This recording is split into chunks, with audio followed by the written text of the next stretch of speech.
beaucoup parce que ça me fait penser à une image que j'ai vue déjà. C'était un phare sur la mer et où il y avait des ondes, des vagues énormes qui allaient contre ce phare, mais parce qu'il est sur le roc, parce qu'il est basé sur un fondement solide, il ne bouge pas. Même les ondes de la mer, elles ne peuvent pas faire ce phare bouger. Et ça me donne une vision de la force de quelqu'un qui est inébranlable. Et nous sommes inébranlables, amen. Nous sommes ceux qui, pendant les temps mauvais, ce que nous sommes en train de vivre, notre foi, elle ne bouge pas, amen. Et nous sommes fermes dans notre corps, dans notre âme, et aussi dans notre esprit et dans notre foi. Et c'est comme notre président Macron, il a dit, c'est comme une guerre. Nous sommes en train d'amener une guerre, mais contre un ennemi invisible. Et qui dirait que dans le 21e siècle, on allait vivre une guerre contre un ennemi invisible? On n'a jamais pensé à ça. On pensait à la Troisième Guerre mondiale, on pensait à même l'invasion des extraterrestres, mais la guerre contre un ennemi invisible, un petit virus, on n'a pas pensé à ça. Et ce virus-là, c'est l'image vraiment du mal, c'est l'image du diable qui est en train de faire du mal à l'humanité. Et parce que c'est une guerre avec quelque chose d'invisible, nous devons lutter avec nos armes invisibles aussi. Dieu nous a donné des armes invisibles qu'on puisse lutter contre cet ennemi qui est invisible. Amen. Et on va voir que l'humanité, elle s'est battue beaucoup pour construire un monde sans Dieu. Elle s'est battue pour construire quelque chose à elle, mais sans Dieu dans ses affaires. Et aujourd'hui, on voit que ce monde-là est en train d'écrouler. Parce qu'ils ont créé la science, mais la science n'a pas de réponse. Ils ont créé un système financier. Ce système financier-là est en train d'écrouler. Les pays, ils ont fermé toutes les frontières. La politique n'existe presque plus. On voit aussi que nous sommes, nous-mêmes, notre liberté, nous sommes renfermés. Nous ne pouvons pas jouir de notre liberté. Alors, on voit qu'il y a quelque chose qu'on ne voit pas, qui est en train de lutter contre nous, de lutter contre nos chers amis, et notre famille, contre la santé de nous tous. Mais c'est quelque chose qu'on ne voit pas. Et là, on doit saisir maintenant ce bouclier de la foi que Dieu nous a donné, ce bouclier, l'épée de la parole, mettre le casque du salut et se saisir de la ceinture de la foi, de la vérité, de la cuirasse de la justice et les chaussures de la paix. Amen. C'est maintenant qu'on doit saisir ces armes invisibles pour combattre un ennemi qu'on ne voit pas. Alléluia. Et en ce moment-là, il y a deux choses qui sont des forces que nous devons combattre dans le domaine aussi spirituel, qui sont des forces qui combattent notre foi, sont des forces contraires à notre foi. Et pour cela, nous devons nous lever comme des chrétiens vaillants, comme des chrétiens guerriers que nous sommes appelés à être, et nous saisir de ces armes spirituelles, mais aussi combattre des forces en nous-mêmes. Ce sont des forces qui ne nous laissent pas combattre avec toute la force que nous devons combattre. Et quelles sont ces deux choses-là? La première chose, c'est l'incrédulité. C'est la plus grande force qui combat notre foi. Et la deuxième chose, c'est la peur. L'incrédulité, on peut voir que Jésus-Christ, il allait dans des villes où il y avait de l'incrédulité. Et là, il ne pouvait pas faire des miracles, il ne pouvait pas guérir les gens. Mais à cause de cette incrédulité qui régnait là-bas. Et c'est quelque chose de visible, c'est quelque chose qu'on voit maintenant. On voit les gens qui n'ont pas à quoi croire.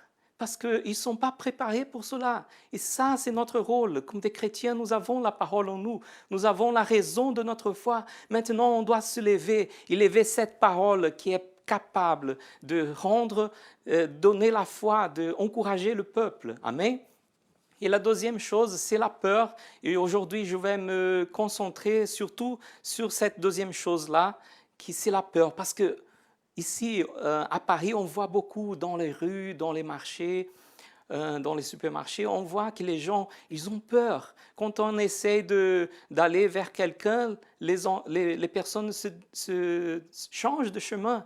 Les personnes ne restent pas dans ton chemin, elles se dévient parce qu'elles ont peur. Et c'est une mesure aussi, c'est bien, parce que la peur en soi, elle n'est pas mauvaise. Parce que la peur, c'est un instinct de protection, c'est un instinct naturel. C'est la peur, c'est la réaction de notre instinct contre une menace. Il nous fait entrer dans un état d'alerte ou même d'anxiété. Mais nous devons aussi savoir que c'est une chose naturelle, bien sûr, mais il y a des gens qui ils ont des réactions différentes. Par exemple, il y a des personnes qui, quand elle a peur, elle crie.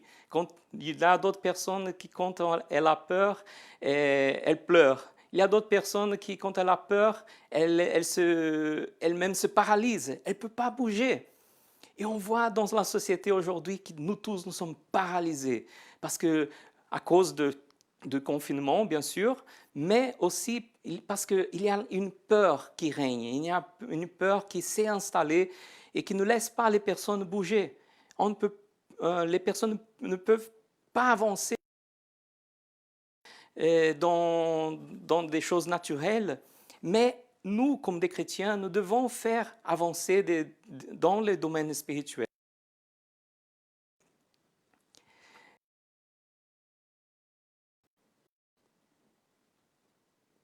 Alléluia.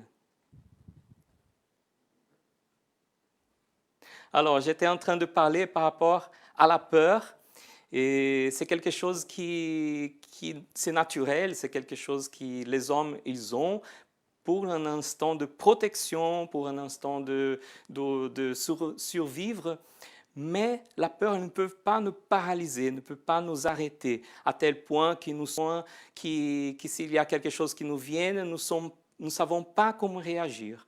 Mais nous devons savoir que nous pouvons maîtriser cette peur. La bonne nouvelle, c'est ça, c'est que nous pouvons maîtriser cette peur par notre esprit. Amen. Et la peur, c'est une force contraire à notre foi. On peut voir même qu'en Luc 1:30, il y a même les anges qui savent que nous avons peur, il y a Dieu qui sait que nous avons peur, Jésus qui sait que nous avons peur.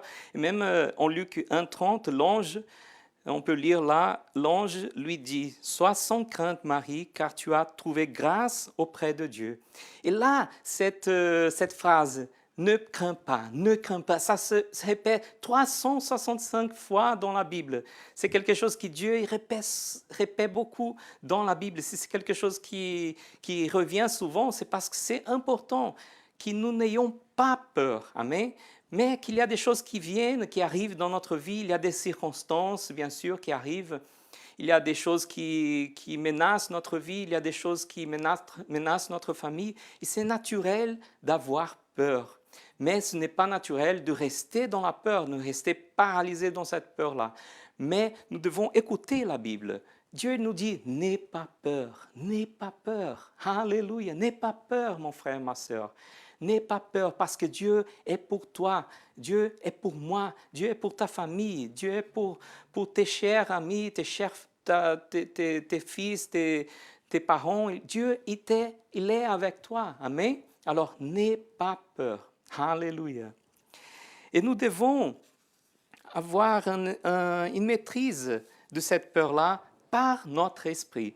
C'est la seule façon de combattre cette peur, c'est par notre esprit. Quand Dieu il dit une parole, n'aie pas peur. Même si nous sommes dans une situation catastrophique, dans une situation qui est mauvaise, si on entend une parole de Dieu, si par exemple, si tu es dans une situation mauvaise et Dieu te dit, n'aie pas peur, qu'est-ce que tu vas faire? On se calme, on reste dans la paix, on reste dans le calme. On reste confiant que Dieu il va agir, que Dieu il va faire quelque chose à notre sort. Parce que Dieu, il est pour toi.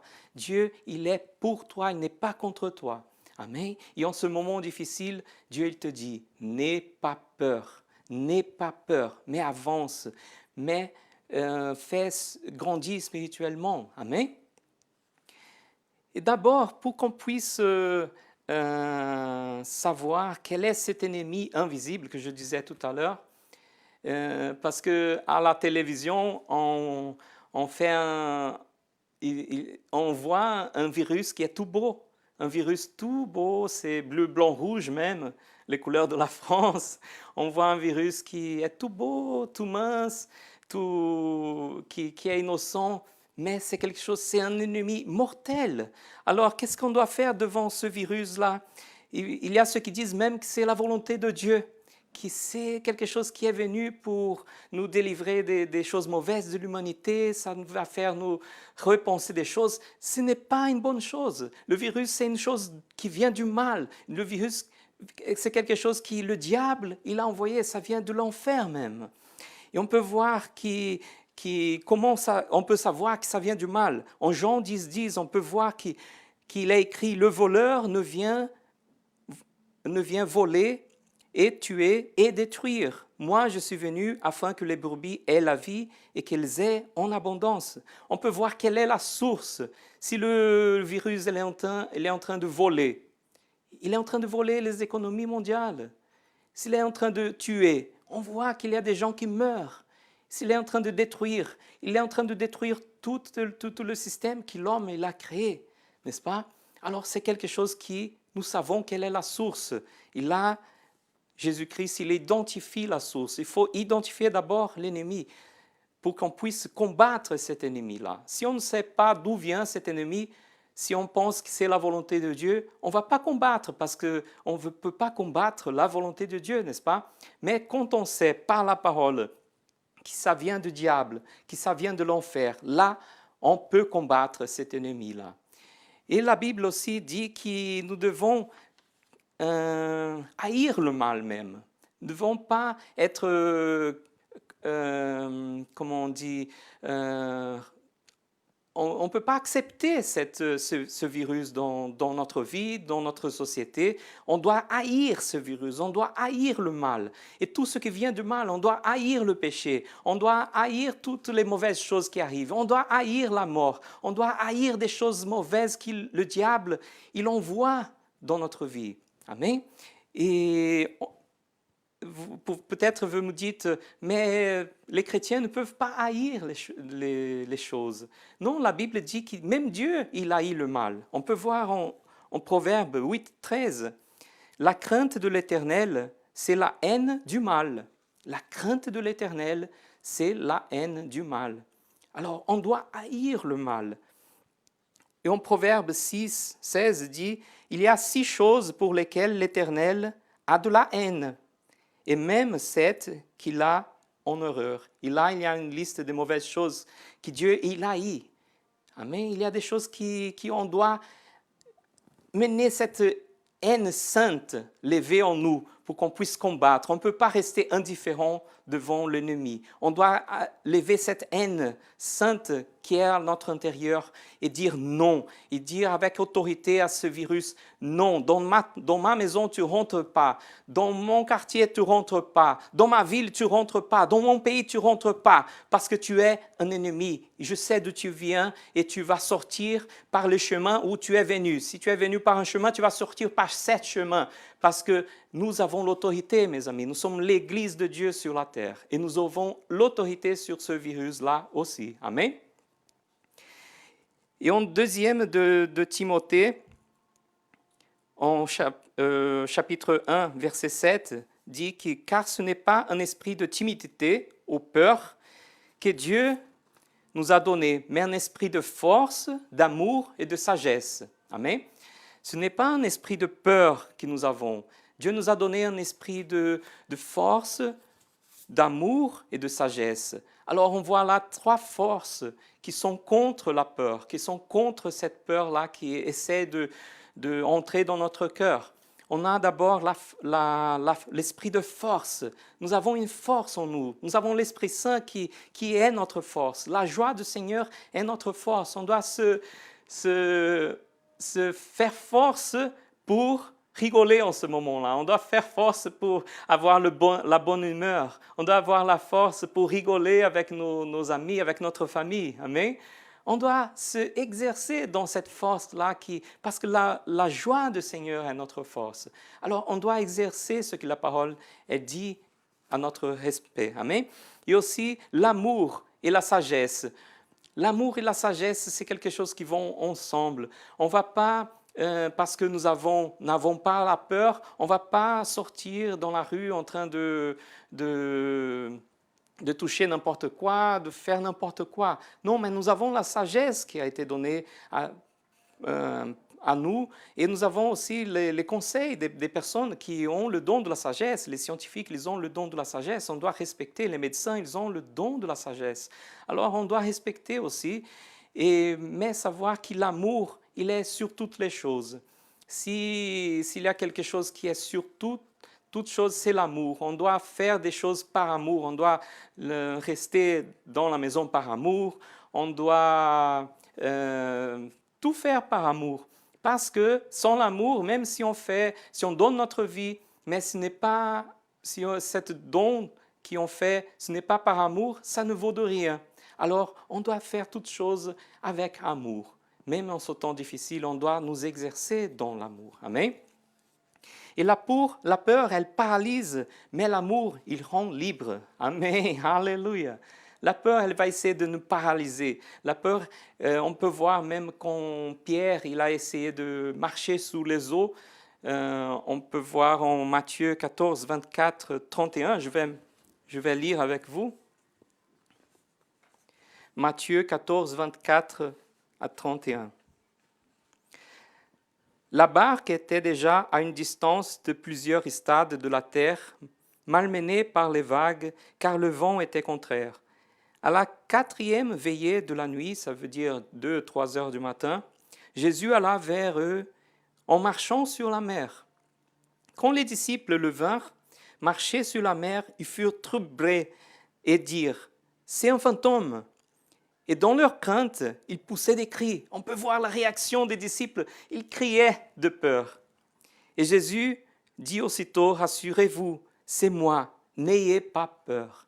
Et Jésus, la première chose qu'il fait, c'est de les rassurer et dire « N'aie pas peur ». Alors Pierre lui répondit « Si c'est toi-même, ordonne-moi d'aller vers toi sur les eaux. » Et il dit « Viens ». Pierre sortit de la barque et marchait sous les eaux pour aller vers Jésus. Mais en voyant que le vent était fort, il eut peur. Et comme il commençait à enfoncer, il s'écria « Seigneur, sauve-moi ». Aussitôt Jésus étendit la main et le saisit et lui dit « Homme de peu de foi, pourquoi as-tu douté ?» Amen. Là, on voit que Jésus n'a pas dit « Homme de peu de foi, pourquoi tu as eu peur ?» Non, là, il a vu le cœur de Pierre. La peur, elle est rentrée de telle façon dans le cœur de Pierre que ça a créé une incrédulité, une force d'incrédulité dans le cœur de Pierre. Et là, Jésus le contraire, non pas à cause de sa peur, mais parce qu'il a laissé la peur entrer en lui, il s'est géré un esprit d'incrédulité en lui, et c'est pour ça qu'il s'est enfoncé dans la mer. Amen. Et aujourd'hui, c'est le jour où on remémore la mort de Jésus. C'est le jour de Pâques, le vendredi, où on remémore que Jésus, il est mort à la croix.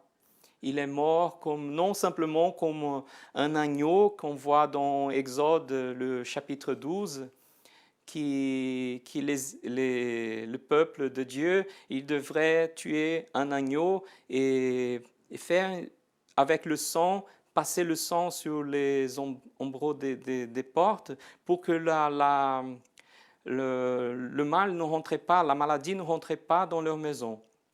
Et Jésus, il est venu, certes, pour mourir à la croix comme l'agneau, pour accomplir toute la loi, tous les commandements, et il est devenu l'agneau de Dieu, l'agneau qui non simplement ne laisse pas la maladie entrer dans notre maison, mais l'agneau qui nous purifie de tous nos péchés, qui nous purifie du mal et qui nous ouvre une porte pour qu'on puisse être sauvé. Le salut, ce n'est pas simplement le salut de notre corps, mais c'est aussi le salut de notre âme, le salut de notre esprit. Et Jésus, il est venu pour nous donner un salut parfait dans toutes les dimensions de l'homme, dans notre corps, dans notre âme et dans notre esprit. Et il est mort à la croix à cause de nos péchés. Il a pris sur lui. Il avait peur, bien sûr.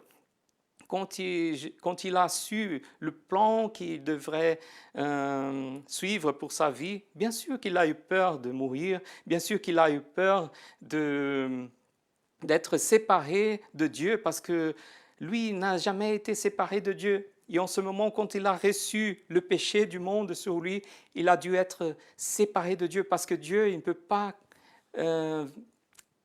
être avec le péché. Alors là, il a eu une séparation de Dieu. Et c'est la plus grande douleur que Jésus il a sentie en ce moment, c'est la séparation de Dieu. Et il nous a donné non simplement tout fait ça pour notre salut, mais pour donner un exemple à nous aussi. Amen.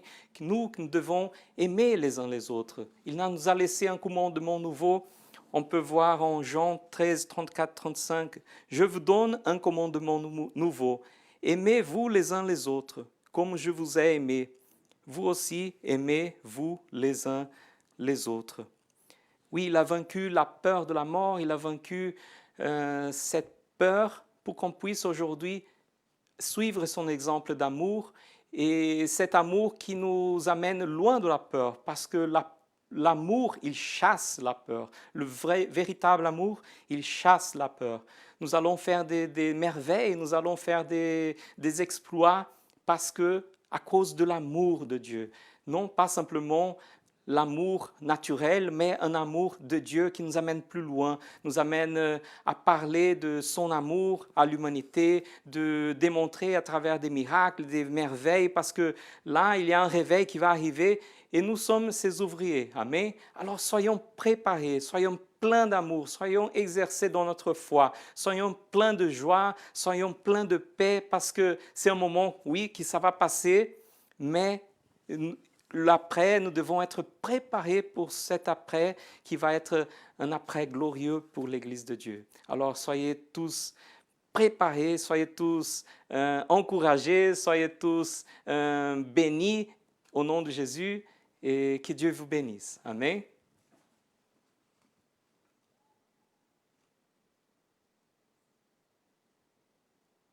Fini?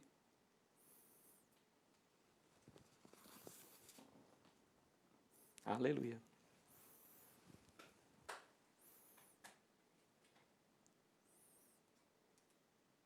Não consegui.